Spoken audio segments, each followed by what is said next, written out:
Assalamualaikum warahmatullahi wabarakatuh. Pada kesempatan kali ini kita akan belajar tentang bab koordinat kartesius, di mana pada video ini kita akan membahas posisi sebuah titik terhadap titik tertentu. Sebelum kita mempelajari posisi titik terhadap titik tertentu, kita perhatikan sama-sama permasalahan berikut. Pernahkah kalian berkemah, misalnya dalam sebuah organisasi pramuka atau yang lainnya? Dalam perkemahan biasanya terdapat tenda-tenda, pos, lapangan, untuk api unggun, pemukiman warga, dan sebagainya. Coba sekarang kita perhatikan denah perkemahan dalam bidang kartesius berikut.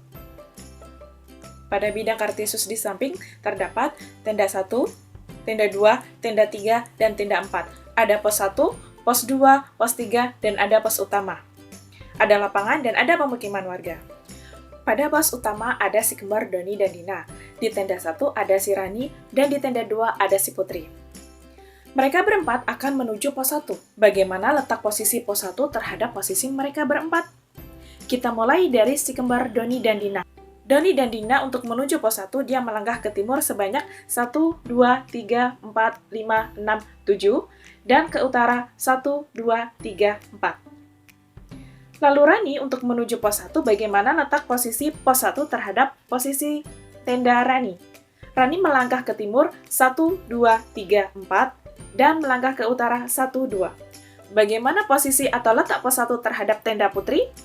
Putri melangkah ke kanan atau ke timur, yaitu 1, 2, 3, 4, 5, 6, 7, 8, 9, 10, dan ke utara 1, 2. Sekarang mereka berempat berada pada pos 1. Bagaimana posisi pos 1 terhadap tempat mereka? Akan kita bahas pada koordinat berikut ini.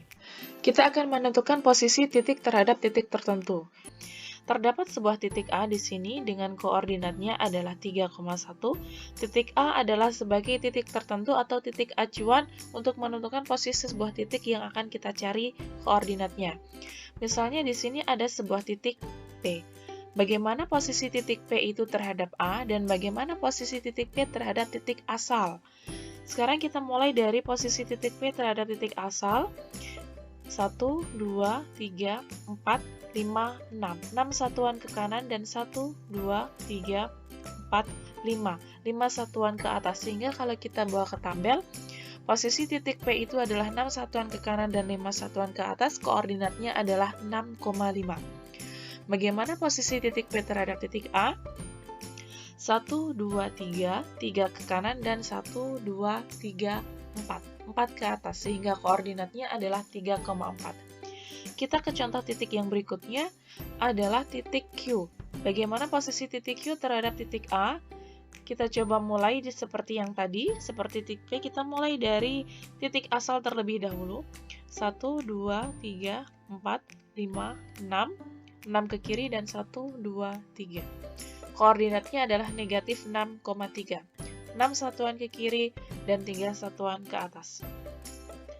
Selanjutnya posisi titik Q terhadap titik A, yaitu 1, 2, 3, 4, 5, 6, 7, 8, 9. Dan 1, 2. 9 ke kiri dan 2 ke atas, sehingga koordinatnya adalah negatif 9,2.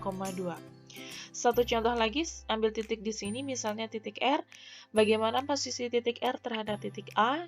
Kita mulai dari posisi titik R itu terhadap titik asal, yaitu 0,0. 1, 2, 3, 3 ke kiri dan 1, 2, 3. 3 ke bawah. Koordinatnya adalah negatif 3, negatif 3.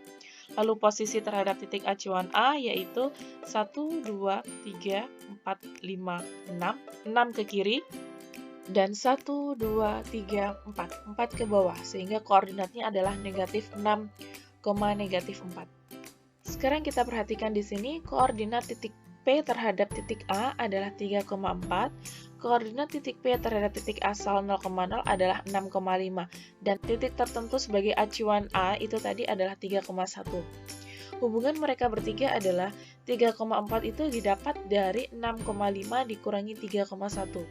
Sehingga secara umum, sebuah titik P, koordinatnya P, Q, yang titik acuannya dari titik 0,0 dipindah ke titik tertentu, misalnya A, yaitu A, B, koordinat letak atau posisi titik P yang baru adalah P aksen, koordinatnya adalah P dikurangi A dan Q dikurangi B.